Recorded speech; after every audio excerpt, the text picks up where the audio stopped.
Welcome to the Fit for Success podcast. Brian Semling is an experienced entrepreneur with over 25 years in business. He is the founder and CEO of Blitz Innovation. He has built several brands such as Brian's Toys, a collectible toy business, to several Amazon FBA brands like Strictly Bricks and Clever Creations. His latest adventure is Rovox, a modern athleisure footwear brand which can be found at rovoxfootwear.com. On the podcast, Brian will talk with other entrepreneurs and social media influencers about their entrepreneurial journey, from what it takes to start and run a business to how they may continue to grow their brands and where they see themselves in their businesses in the future.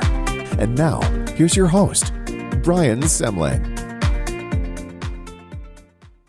Welcome to the Fit for Success podcast. I'm Brian Semling. Today, our guest is Amira Irfan, the founder of A Self Guru. Welcome, Amira.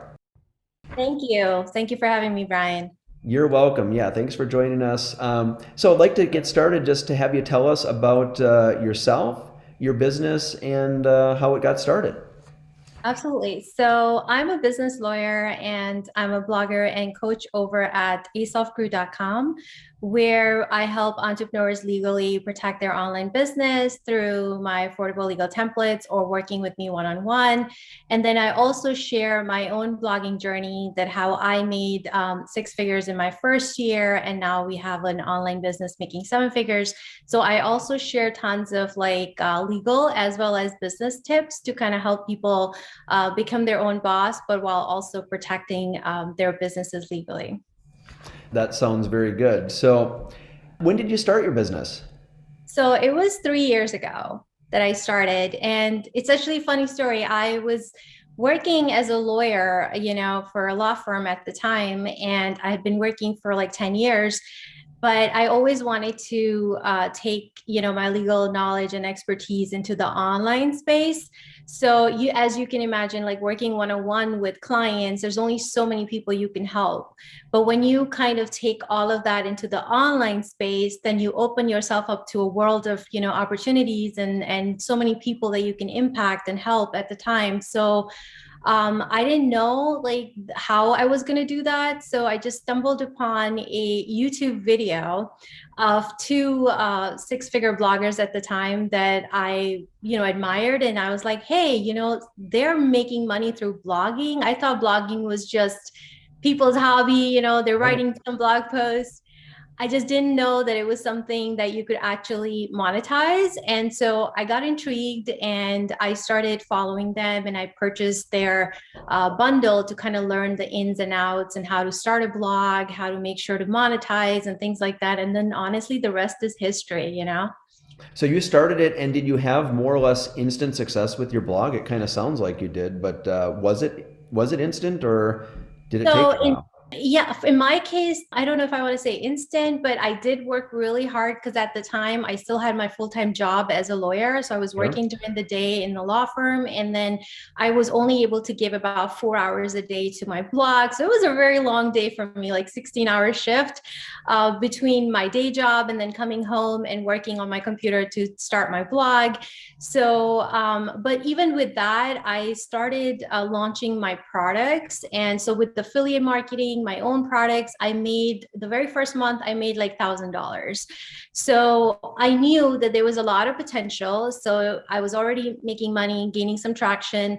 So then I continued on and, continue working hard on my blog and making sure publishing valuable content and growing my email list and things like that. So then within the 6-month period, I hit like a $20,000 a month. So from there, it has gone up and up. And so, I don't know if you want to call it instant, but you do have a strategy. What you were starting with resonated with an audience and grew fairly rapidly. Did you have to adjust what you were doing to engage with your audience, or is what you started with resonated and just grew and you just had to do more of it? So initially, to be honest, I was going to blog about self-employment. So I was just going to talk about because, growing up, I've always had different hustles. I used to be a model, then I was a teacher, and then I had my own little, I had different kinds of things that I had done. So I was going to share those different ways of making money. But my audience kind of found me as soon as like in Facebook groups and, just online, people found out that, oh, you're a lawyer. Can you help me with legal pages for a website, like privacy policy, disclaimers, terms and conditions? Oh, what about this, they started coming to me with legal questions, and I was like, hey, this is a sign, like I need to use, and I always wanted to use my legal knowledge and expertise anyway in the online Yeah. space. So that kind of pushed me forward faster than I had anticipated. So I went ahead and started creating these legal templates. And first I was helping one-on-one, but then I'm like, there's only so much I can do one-on-one. So then I started creating digital products, and that really helped my audience, but also kind of showed me what direction I needed to take. Does it That's make interesting. sense? Yeah, so you started really from a kind of a whole different angle, and your audience kind of they found out about you in a good way and nudged you into what appears to be the right direction, basically. Not that you were in the wrong direction, but this was probably the better, uh, Fit. yeah, the better fit. There's more value added, basically, by your blog and your business in the market, basically. So, well, congratulations for figuring that out and listening to your audience. So, what are some of the challenges that you've faced? We talked through the example here, but what are maybe some other challenges that you've run into as an entrepreneur to share with our audience? Yeah, absolutely. So initially, as I mentioned, that I was doing this as a side hustle, right? I had no idea that where it was going to take me. I didn't want to give up my six-figure lawyer job, right? Because we worked so hard, you go to law school, so it's hard to just let go, right? Yeah. So there's that financial security associated with a job. So for me, honestly, the initial challenge was just having that faith in myself that, hey, I can create something out of nothing and build it into a business. I didn't know the ABC of online world.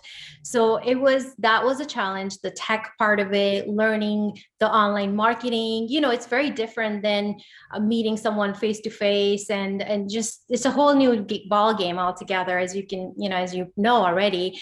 So that was a challenge for me, just kind of learning the ins and out. And then the second big challenge was time management. Because if you start an online business with your full-time job, then you're juggling a lot, Yeah. right? It takes a toll on your body, it takes a toll on your mental health, it just takes a toll, period. So for me, that was very difficult in the beginning. I did that for an entire, I would say, a year and a half, and I didn't quit my job until last year. So yeah, I would say a year and a half, I continued on with this working full time and building my business on the side. So I just had to be very focused, and I had to be really good with prioritizing my tasks. Like I couldn't do everything. Yeah. So I had to start outsourcing. I had to like think big. And so, yeah, there was just so many growing pains, associated with an online business. It's not that easy. I think what I heard you say, and I think this is relevant for a lot of people, is that you don't have to quit your job outright to start a business, which is tremendous risk, right? You were able to start this. It was now, but what you gave up to take less risk, you worked and started your blog and your business while still keeping your day job. And the toll it took then wasn't so much the risk; it was the time and effort it took, right? It Yeah. was you minimized your risk, but you did have to pay for it with a lot of effort. I think that was a wise choice, and otherwise you have to pay the rent and you have to pay for the bills. If what you try doesn't work out, you could be in trouble. So the way that you did it was took a lot of hard work and effort, but it also made it reasonable and probably a whole lot less scary, right? Because you could have quit after 3 months if you wanted to, Yes. and or you could pivot to something else after whatever, a couple months. And so I think that's insightful. So what were some mistakes that you made as an entrepreneur?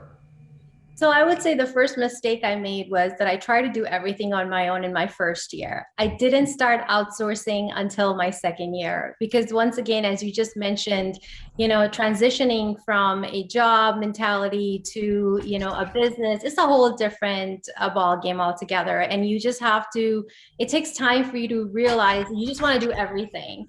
but it takes time for you to realize that you can't do everything. You have to start trusting other people to take over. So for me, it was hard because I'm a perfectionist, right? So being a lawyer and just doing everything on my own, it was just very hard for me to shift that and start hiring other people, whether it was video editors or whether it was blog post writers or any other kind of team. It was hard for me to let go of that control. I was scared that the other person couldn't do it as good as I could, right? So that was one mistake. I think that if I had outsourced sooner, it would have saved me a lot of mental anguish. It would have given me a better quality of life, right? A better balance.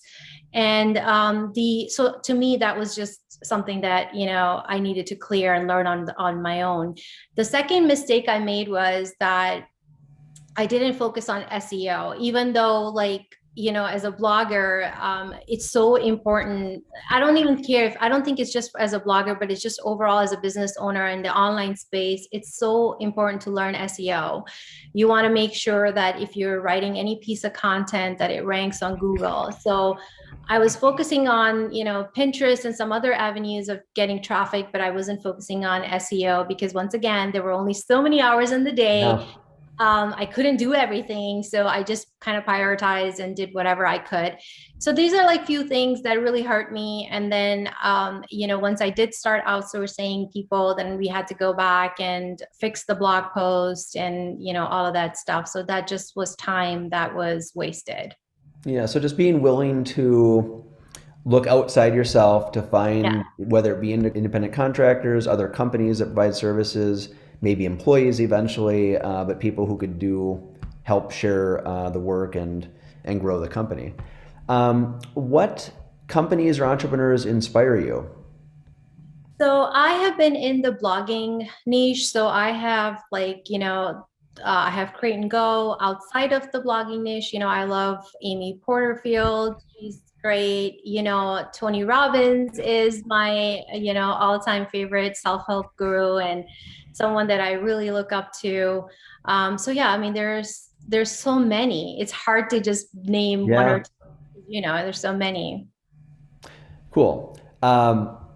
What are some of the biggest misconceptions that people might have about being a business owner?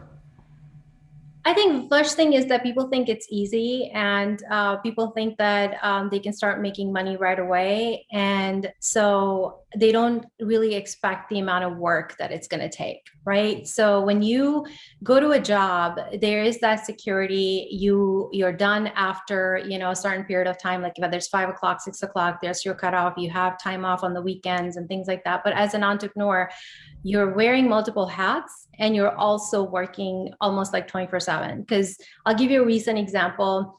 It was the Black Friday week last week, right? And all of a sudden my sales page completely crashed. We had Oh, so no. much traffic coming along and again, you don't expect these kinds of problems to happen, but they happen, right? And so you kind of have to drop things. Even if I am having a family dinner, now I have to attend to this emergency. Right? So these are things that you don't have to worry about in a job, but when you start working for yourself and being your own boss, even if you have a team, you still are engaged. You still have to be willing to put in the time and the work. And the other thing is, as I mentioned, you have to be patient.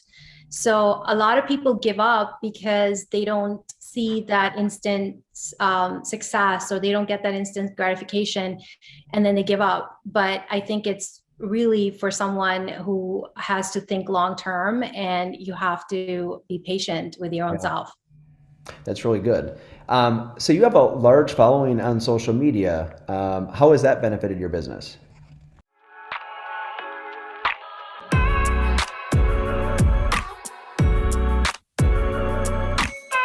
Rovox, where fashion meets fitness. I think social media nowadays is really, email marketing is number one, lifeblood of your business, but social media to me is the number two, right? Nowadays, if you're not present on social media, if people can't see the face behind the brand, I feel like you're missing out. you know?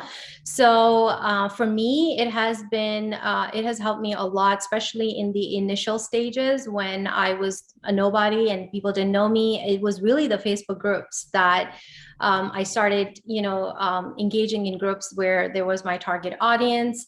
I also created my own Facebook group. So we have like more than 7,000 people in my own Facebook group. So that alone establishes trust, Yeah. credibility. People can engage with you, people can easily access you, so they know like you're the real deal, right? So social media to me is really a game changer. Thank you for that. Shifting gears here, how do you incorporate living a healthy lifestyle and fitness into your life? So that's a great question. I wake up super early. Well, this habit started because I was very disciplined with my time because I was working, as I mentioned, full time as a lawyer during the day. And then I had to pace my time and be very organized. So I would wake up super early. I would do my meditation. I would do my 1 hour cardio workout and then go to work and come back and then do the, blogging work. So I kind of kept the same routine. So even though I'm not, going to an office now, I'm working for myself, but I still wake up super early. I feel like that really sets the tone for me. I meditate for 30 minutes. That's my spiritual gratitude time. Like I'm great. Every day I write down things that I'm grateful for. I just think that really fuels my passion, gives me more energy. And then I write down my things to do. And then after that, a little bit of work. And then in the afternoon or evening, again, workout time. So yeah, that's kind of how I make sure that I prioritize my health now, because unfortunately I had a very big health scare earlier this year. I ended up being in the emergency room.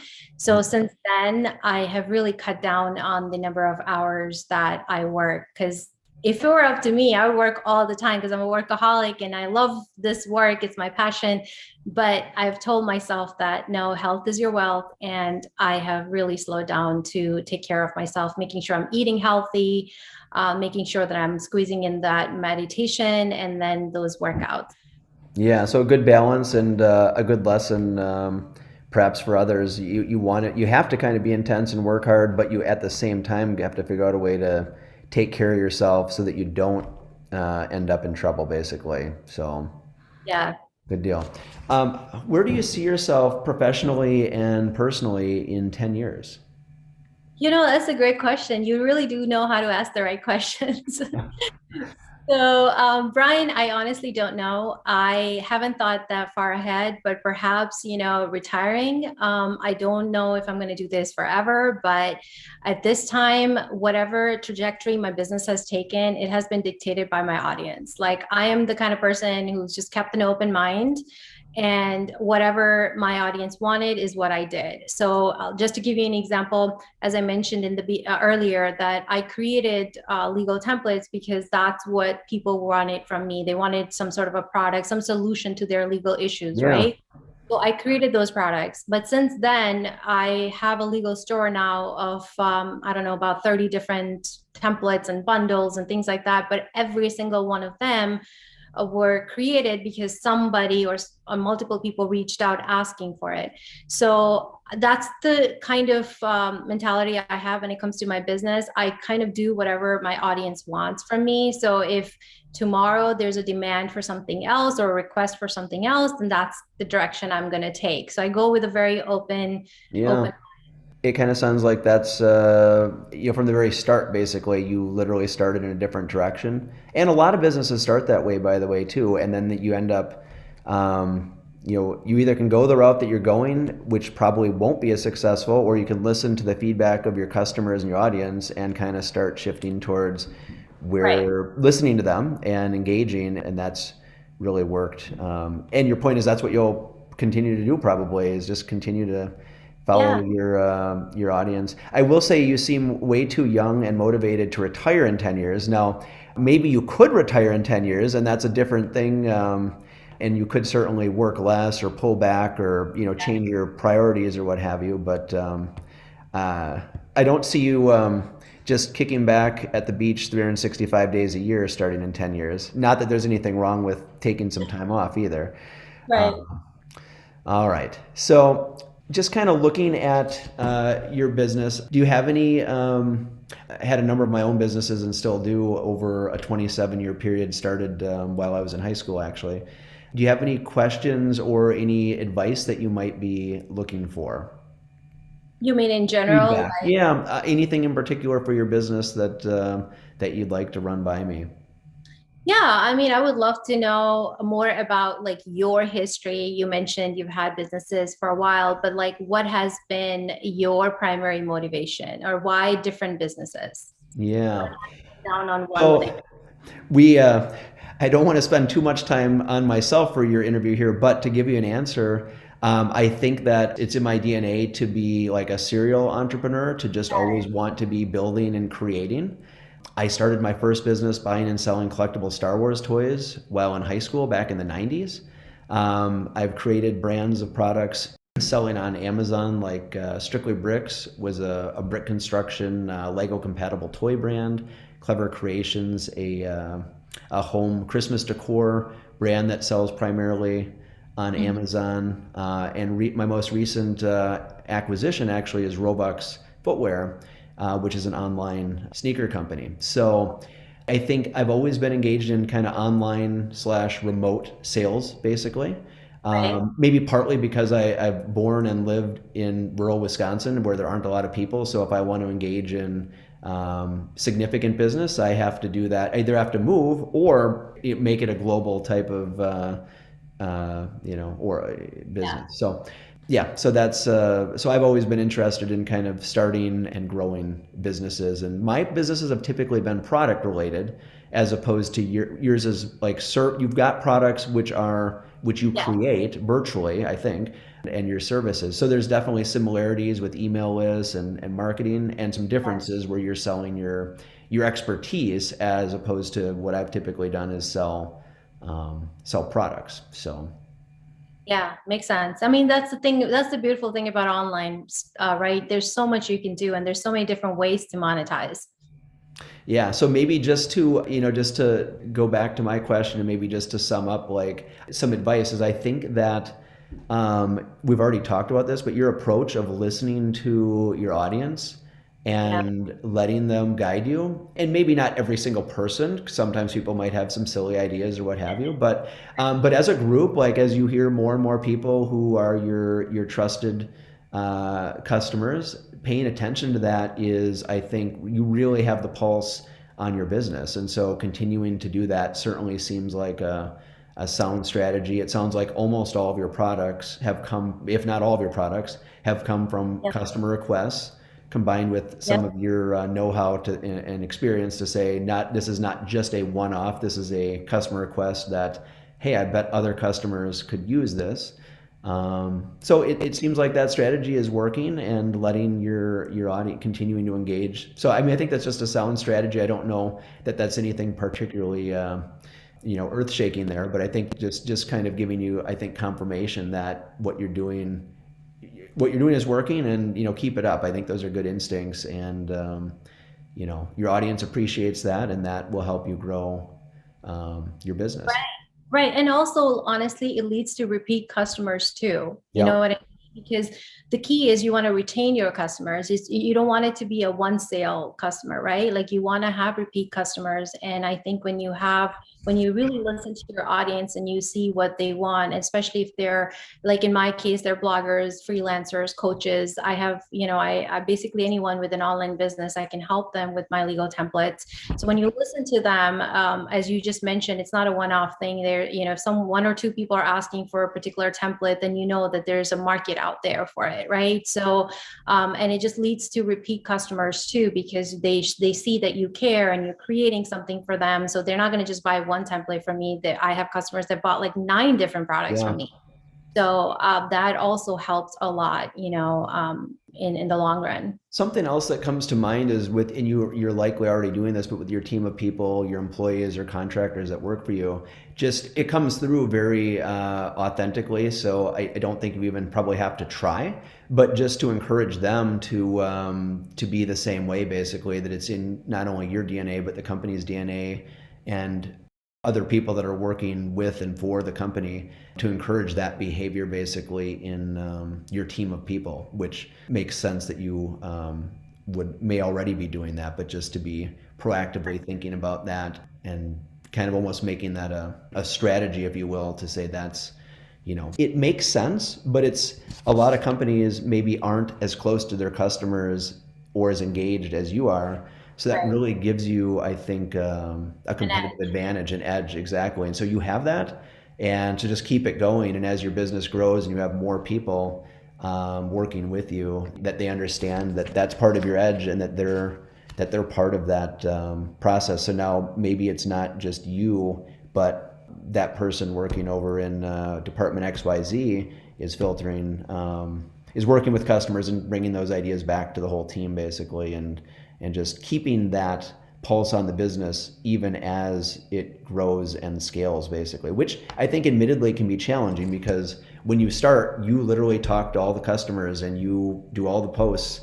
I remember back when I started my business in the 90s, like I talked to every customer or emailed every customer myself. And I was super excited about Star Wars toys, so I was passionate about that, and the customers I worked with were, and so trying to maintain that while then adding people is challenging. So yeah, but you're doing very well, and that's just an encouragement. All right, is there anything I didn't ask that you wish I did? No, I mean, I think you asked a lot of really great questions, insightful questions. The only thing I guess I like to add for anyone listening is that how I can help them, right? So we briefly touched upon the fact that I am a lawyer and that I help with legal templates, but I just kind of wanted to elaborate a little bit more, You bet. let you know like exactly the kind of different areas I can help you with. So everyone knows like it's hard to start a business, but sometimes it's even harder to know what legal documents you need or how to protect your business legally. So that's where whether it's my own products, my legal templates, or whether working with me one-on-one, that's where I come in to take away that legal overwhelm. And so that way you can spend less time worrying about the legal aspects of your business and more time worrying about like, what you want to actually work on, you're growing your business. And the way I do that is, as I mentioned, there's different products depending on what you're doing. If you're a freelancer, a coach, or a blogger, or just an online marketer, you're going to need some sort of a legal protection, whether it's a contract or whether it's a website policy document, or whether it's just ensuring that your website is compliant with the privacy laws and things like that. So there's different aspects.